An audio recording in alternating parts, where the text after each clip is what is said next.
anda ingin gunakan unlimited hotspot, boleh connect sehingga 10 device. Okay. Dengan hanya plan bulanan paling tinggi adalah bawah RM60 tanpa ikatan kontrak.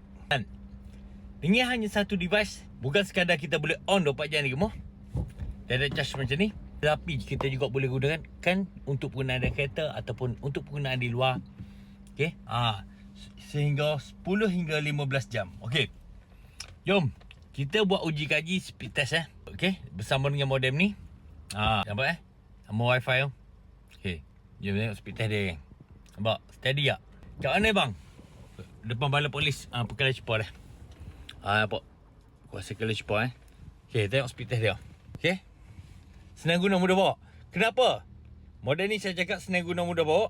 Di mana? Okay, abang-abang akak dalam model ni ada 5 rangkaian berbeza. Anda hanya perlu langgar satu plan je. Okay, ni portal dia, web page dia.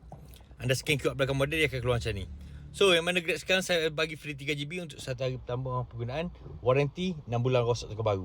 Tengok Okay, nak tukar nombor wifi dan password boleh tukar kat sini. Okay, ni apa kelebihan guna model wifi ni tak? Okay, dengan hanya satu langganan. Okay. Satu langganan saja anda boleh gunakan 5 rangkaian berbeza. Sebab apa? Pertama, model ni auto detect rangkaian paling laju tempat anda berada. Kedua, anda juga boleh tukar rangkaian secara manual. Nak tukar mobile, tekan confirm. So dia tu akan bertukar. Jadi abang-abang akak-akak yang mana masih lagi guna hotspot, pakai model wifi ni, InsyaAllah dapat bantu beri perkhidmatan dan juga kemudahan kepada anda semua. Dapatkan sekarang di dalam beg kuning di bawah.